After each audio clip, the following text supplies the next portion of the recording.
Sri Lanka's most powerful news brand. A very good evening to you. You're watching Biz1st Review 360. What are the top business stories this week that will impact you and the economy of our country? We saw President Maithripala Sirisena extending the tenure of the Presidential Commission of Inquiry into the issuance of bonds until the 31st of December 2017. We also saw the government granting a shareholder agreement for two joint venture companies operating the common and the commercial user facilities at the Hambantota port. On the development side, we saw Prime Minister Ranil Wickremesinghe announcing that a development bank will be established to help source funds for the private sector. Here's a look at the top business stories for this week. The Executive Board of the IMF, completing the third review of the extended arrangement under the $1.4 billion extended fund facility with Sri Lanka, has approved a $251.4 million tranche for disbursement. However, the bank has recommended tight monetary policy amid high inflation and a depreciating currency. The acting chair and the deputy managing director of the IMF, Mitsuru Furusawa, said that inflation and credit growth remain on the high side and maintaining a tightening bias for monetary policy is recommended until clear signs emerge that inflation pressures and credit expansion have subsided. The disbursement of the third tranche follows a favourable assessment by the Monetary Board of the IMF, which said Sri Lanka's performance under the fund-supported programme has remained broadly on track since the second review. The bank said the authorities remain committed to the economic reforms under the programme and have undertaken measures to improve government revenue and accumulate international reserves. Moving forward, the IMF has urged the government to build on the progress made and accelerate reforms to further reduce fiscal and external vulnerabilities. The bank also calls on the government to further accumulate reserves and enhance exchange rate flexibility to reduce Sri Lanka's external vulnerability. Secretary to the President, Austin Fernandes, said the extension has been granted as the Commission requires time to complete its final report. The extraordinary gazette extending the tenure of the Commission has already been issued. The tenure of the Presidential Commission of Inquiry, which was set up on the 27th of January to look into bond issuances that took place between the 15th of February 2015 to the 31st of March 2016, was set to expire tomorrow. The Commission, which initially received a tenure of 3 months, has currently been extended on 4 occasions.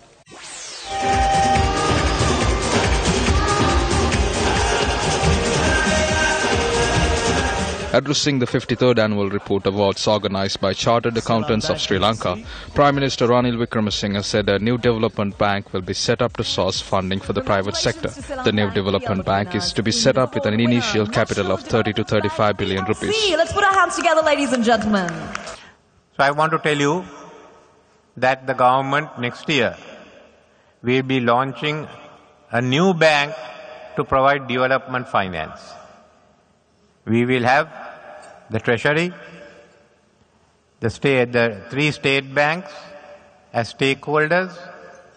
We are now, I think the Governor and the Treasury are talking to the ADB to come in as a stakeholder. We are asking all the main commercial banks to become stakeholders so that we won't have to run separate offices.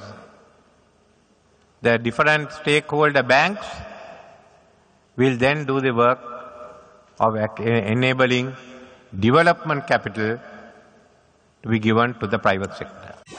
The government raised doubts of alleviating poverty, the first sustainable development goal in a list of 17 interrelated goals set out by the United Nations, unless a concerted effort is launched to work together with the private sector. Additional Secretary to the Ministry of Sustainable Development Affairs, Jayantha Wijeratne, said, despite various poverty alleviation programs launched since independence, successive governments have failed to lift people out of poverty. We have already started the program. We identified nearly 1,000 GNDs all over the country. Out of 1,000 GNDs, 700 is below the poverty line. I mean the most poorest GNDs. GNDs means Grammar Niladhari divisions. The other 300, we are focused on production-oriented centers, I mean the economic centers. Earlier, the public sector thought, their thinking was, the poverty eradication is only a subject of public sector. But now we realize it is not only a public sector responsibility. We have to work with the private sector as well. The monitoring, policy making and the facilitating role is for the government sector, and the rest of the responsibilities, I think, with the people sector and the private sector. We thoroughly believe we can work together, otherwise we couldn't catch this target. The Cabinet has approved a shareholder agreement on the 2 joint venture companies that will operate commercial and common user facilities at the Hambantota port. Sri Lanka is to hand over commercial activities in the Hambantota port to China Merchant Port Holdings on Saturday and receive around $300 million out of a $1.1 billion deal. We all know the United Nations Sustainable Development Goals. We spoke to Nobel Peace Prize winner Professor Mohan Munasinghe about what these UN SDGs are. Stay with us, we'll be back after this short commercial. As promised, we are going to talk about the UN SDGs. What is Sri Lanka doing to promote SDGs in our country and to achieve the UN Agenda 2030? Newsfirst senior journalist Nadeem Majid spoke to Professor Munasinghe about the involvement of the private sector in terms of achieving sustainable development in our country.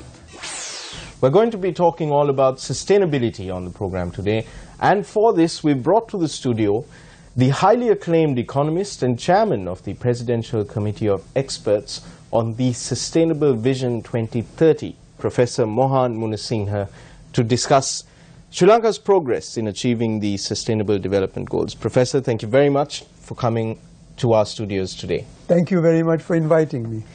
Professor Munasinghe, I'd like to start by asking you, a few weeks ago we had the Best Corporate Citizen Awards in Sri Lanka, organized by the Ceylon Chamber of Commerce. And at this ceremony, the chair of the panel of judges, Mr. Yadli Pereira, highlighted the fact that only 10%, less than 10% of the Chamber's members had even submitted applications for the different categories of awards. Does the apparent lack of participation from the private sector in promoting sustainability, is that a cause for concern? Does it concern you? Yes, it is a cause for concern, but Sri Lanka is not different from other countries. I think globally there are a few leaders of corporate sustainability, but we need more. But in order to understand that, we need to understand the broader context in order to get greater engagement. You mentioned 3 things. You mentioned the private sector, the Sustainable Development Goals, and also the fact that we are not getting sufficient engagement on this. Now, the Presidential Expert Committee on Sri Lanka Sustainable 2030 Vision is meant to, certainly in the context of our country, address these problems in a very comprehensive way. The reason is the following: because the Sustainable Development Goals by themselves are not enough. They are just a set of targets.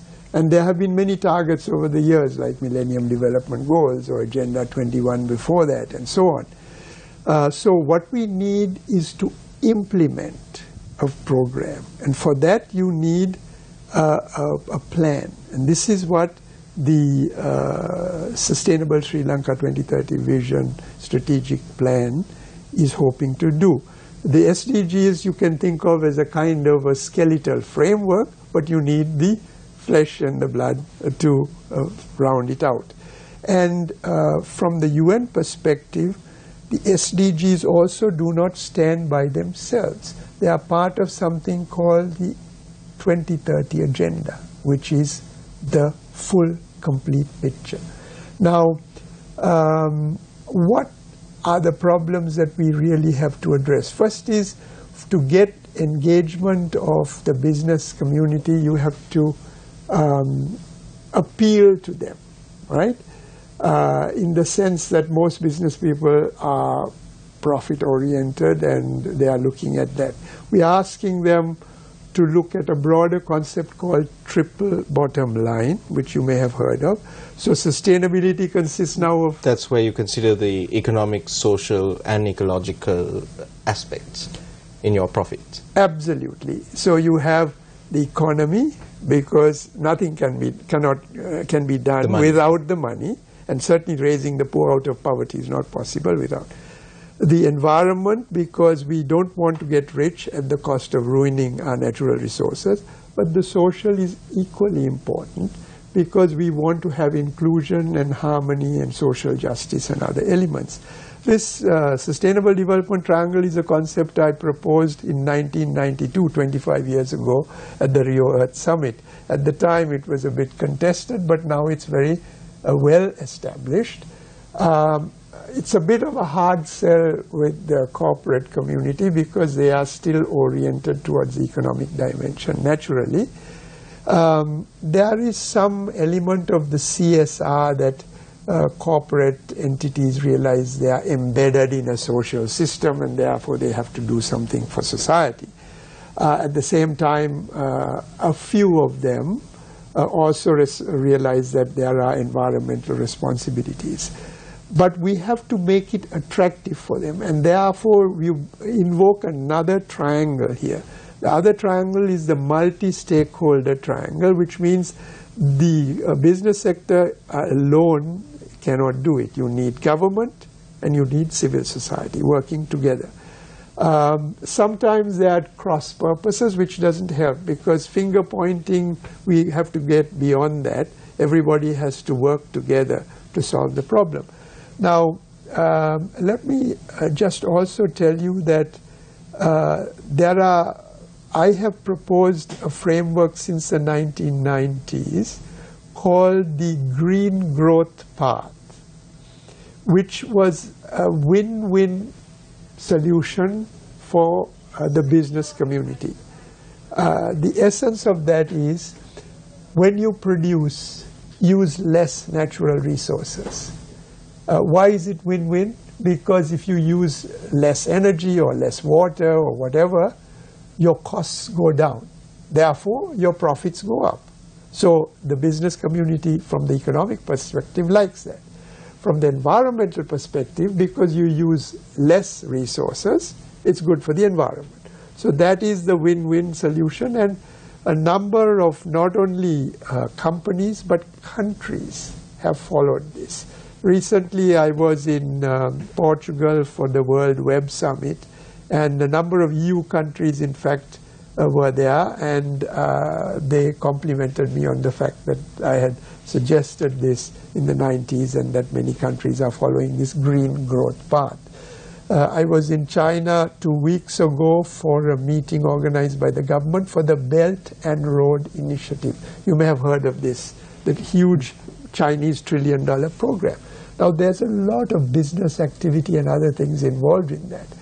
If you can green that initiative, but to do that is the answer, is the question you posed. How do you get the corporates engaged? Again, there is a process of green growth which offers win-win solutions. And the last point is, I was in Korea last week, coinciding with the state visit of His Excellency the President.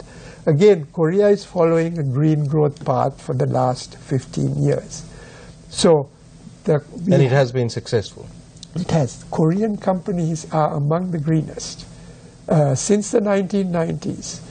Now, they asked me on this visit because they asked me to address their National Assembly because a number of their parliamentarians were asking what is the next step. And my advice to them, which is also the advice to Sri Lanka and the corporate sector here, is now to follow a more advanced path called the balanced, inclusive green growth path.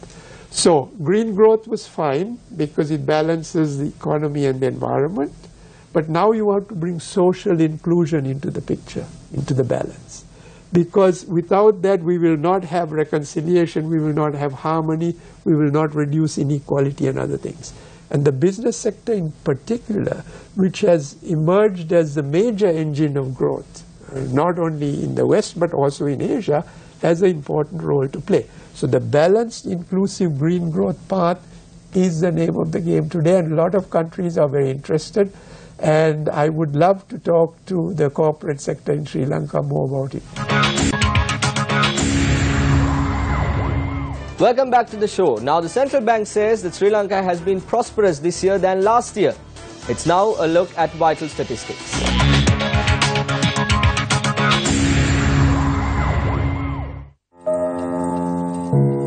Tourist arrivals to Sri Lanka were flat in November, edging up just 0.2% to 167,511.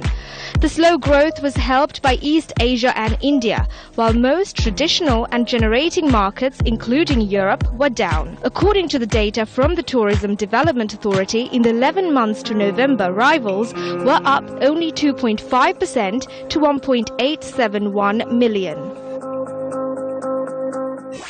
The central bank said Sri Lanka's prosperity, as measured by the Prosperity Index, has improved to 0.746 in 2016 from 0.685 in the previous year. According to the central bank, sub-indices measuring the economy, business climate and well-being of the people have improved, while there is a moderation in socio-economic infrastructure sub-index during 2015 to 2016.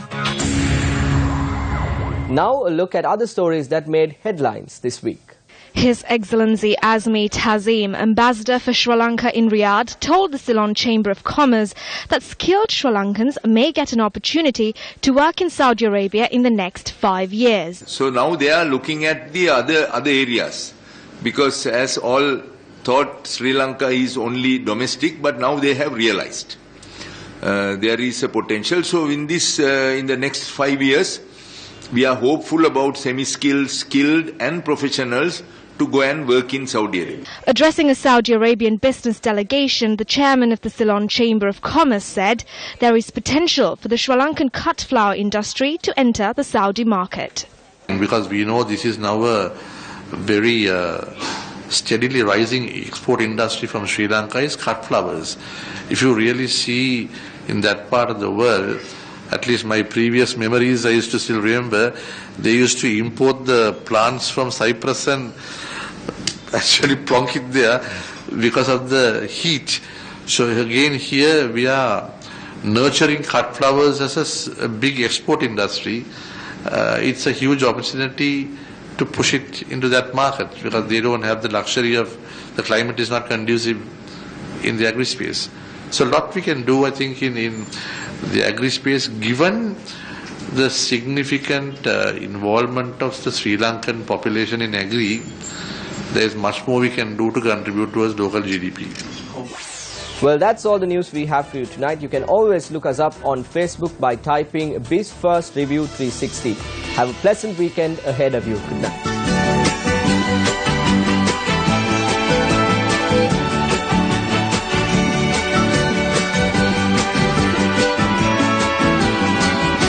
Feliz Navidad, Feliz Navidad, Feliz Navidad, próspero año y felicidad.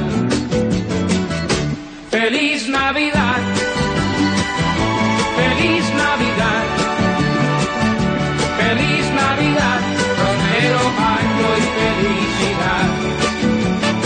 I wanna wish you a